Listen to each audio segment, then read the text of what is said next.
what happened during the last 2 days or so, I would like to consider to move for a reconsideration of our resolution insofar as it's limited the period of detention for only 5 days.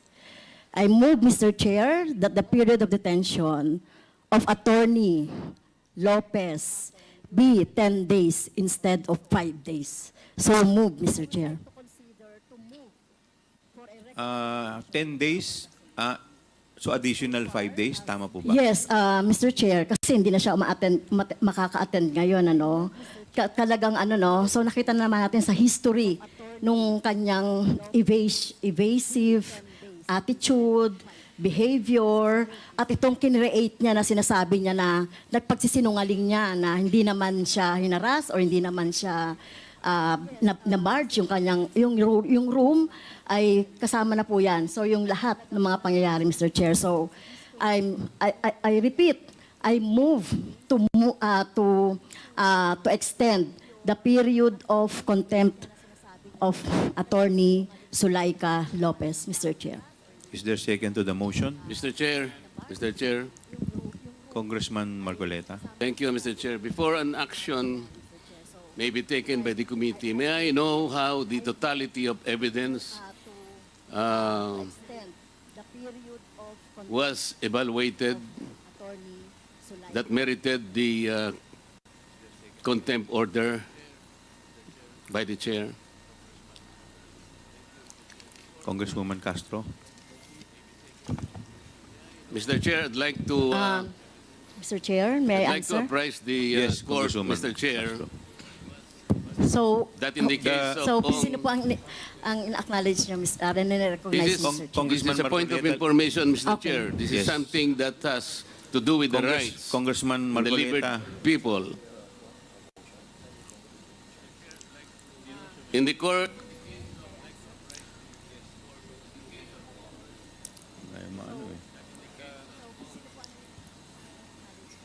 Congressman Marcoleta, let us, the chair recognizes Congresswoman may I Castro. ask, Mr. Please Chair, proceed, Congresswoman Castro. Mr. Chair, may I ask the action of the committee first on my motion, Mr. Chair, before we entertain? We will rule on the Okay, motion first. okay. Is there any second to the motion? Mr. Chair, may I be recognized, please? Duly seconded. Is there any objection? Mr. Chair, Hearing none, the motion is I was carried. recognized Mr. Chair. earlier before any action may be taken by the court, by the chair. Why is it that I am not allowed to speak? Congressman Marcoleta, there is a pending motion. We just acted Yes, on the but pending before motion that first. motion can be taken up, because this is about the liberty of an individual. May I be heard? Yes, you will be heard, Congressman Marcoleta, but we just acted on the motion. Now, Congresswoman Castro, please, could you please answer the query of Congressman Marcoleta?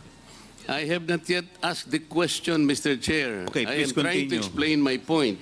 Please continue, Congressman Marcoleta. Because in the totality of evidence, as stated by Honorable Castro, there is an existing case, Mr. Chair.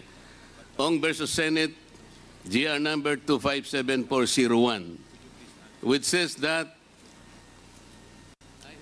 the court ruled that the determination of whether a testimony was false or evasive requires an assessment of the totality of evidence presented to determine whether a witness speaks truthfully or merely trying to evade answering the question directly. So I am asking, Mr. Chair, how was the totality of evidence assessed, if ever it was assessed? Ano po yung pinagbatayan? I think we deserve to know how the assessment was made. This concerns the liberty of an individual. Under the Constitution, no one should be deprived of life, liberty, or property without due process of law. I think Attorney Lopez deserves to be heard. Ano po yung assessment na ginawa ng chair o ng committee? Kasi po, ang nabasa ko lang o nakita ko, Mr. Chair,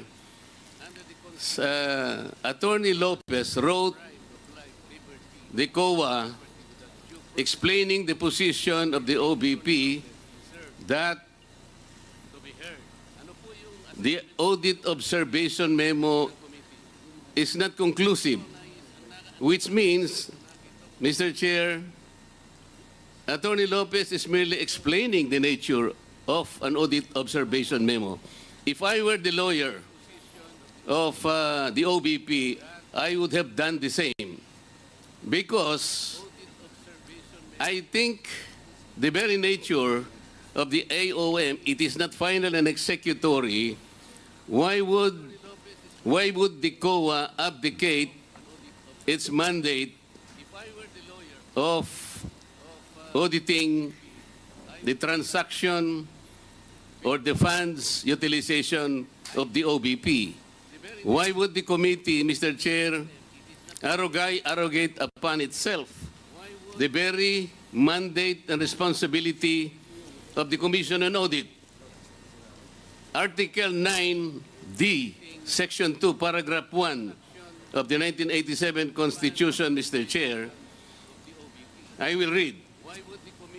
The Commission on Audit shall have the power, authority, and the duty to examine, audit, and settle all accounts pertaining to the revenue and receipts of and expenditures or uses of funds and property. Mr. Chair, this constitutional provision jibes with Section 25, Paragraph 2 of Presidential Decree 1445 or the State Audit Code of the Philippines, which says, to develop and implement a comprehensive audit program that shall encompass an examination of financial transactions, accounts, and reports, including evaluation of compliance with applicable laws and regulations.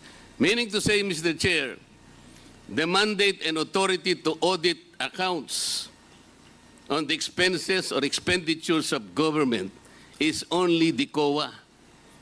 I believe it is my respectful submission, Mr. Chair, that this committee usurped that particular mandate and that will now put the Commission on Audit positions in a compromise, Mr. Chair. How will you now assess the authority, the integrity, and the mandate? It is an independent constitutional body which mandate rests upon them. And I think the audit observation memo, Mr. Chair, is still under process by the committee, by the Commission on Audit. Why would we take that responsibility from the Commission on Audit? Why don't we allow the process to proceed and complete that investigation? I am raising a constitutional issue before this committee, Mr. Chair. We cannot arrogate upon ourselves the principal mandate reposed to the COA. It is the Constitution itself which gave them that responsibility, that authority and mandate. Where in Article 7 of the Philippine Constitution, which is the grant of legislative power, can this committee arrogate upon itself that particular mandate? I would like that question to be answered, Mr. Chair. Thank you, Congressman Marcoleta.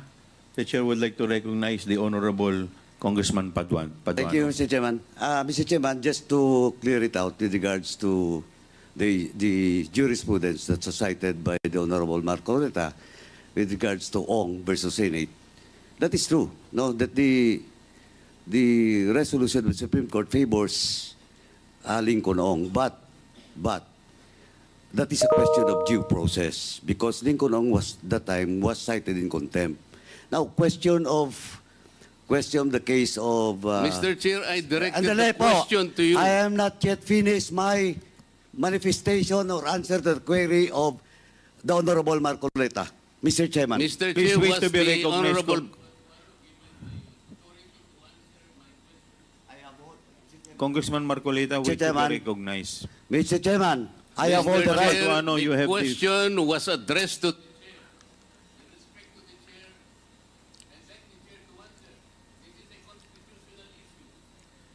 Congressman Marcoleta, let me first recognize Congressman Paduano. Before you answer, before you recognize him, Congressman Marcoleta, you are out of order. I deserve, Mr. Chair, an answer. 1 minute suspension is declared by the chair.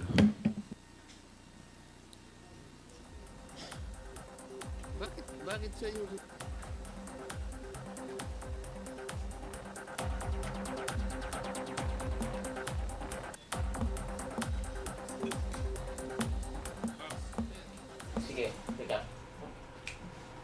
One-minute suspension there called by Congressman Joel Chua. On your screens now, Representative Rodante Marcoleta. By the way, you're watching this live coverage of the House inquiry into the Office of the Vice President's alleged misuse of confidential funds. Carmina Constantino on board here for you. The suspension was called just to, keep the temperature down there. Congressman Rodante Marcoleta insisting to be recognized, while Congressman Paduano was also trying to get his word in edgewise. That prompted Congressman Joel Chua to call for a 1-minute suspension. You're not seeing her on your screens, but Vice President Sara Duterte is there at the moment. She arrived at the House of Representatives maybe about 10 minutes ago. She first sat at the gallery section and then eventually made her way to where the mics are. We still do not have any word if the Vice President is going to be speaking, if she's going to deliver any statements in the proceedings today. We do know that her Chief of Staff, Attorney Zuleika Lopez, is not there. She is currently detained at the Veterans Memorial Medical Center after what had happened over the weekend. There you have, once again, on your screens, Rodante Marcoleta there talking to the chairman of the committee after he was called out of order by Congressman Joel Chua for insisting to get a word in edgewise while Congressman Paduano was still making his manifestation. Any moment now, we will be hearing the resumption of this inquiry into the Office of the Vice President's alleged misuse of confidential funds. Over the weekend, though, the drama unfolding regarding the transfer of the Chief of Staff of the Vice President, first to St. Luke's Medical Center and then to the Veterans Memorial Medical Center. Oh, you see there, Rodante Marcoleta and Congressman Paduano sort of exchanging some minor jabs there. Congressman Paduano had the floor a while ago. He was making his manifestation when Congressman Rodante Marcoleta insisted that he be recognized, and therefore he was called out of order by the chairman of the committee, Congressman Joel Chua. Rodante Marcoleta there making his way back to where he was seated, and we are going to witness any time now the resumption of the hearing into the Office of the Vice President's alleged misuse of confidential funds. By the way, all those, I think a majority of those who were no-shows during the past hearings are actually there. These are members of the Vice President's Chief of Staff. So hopefully, if this inquiry gets going, we will be able or the public will be able to find out more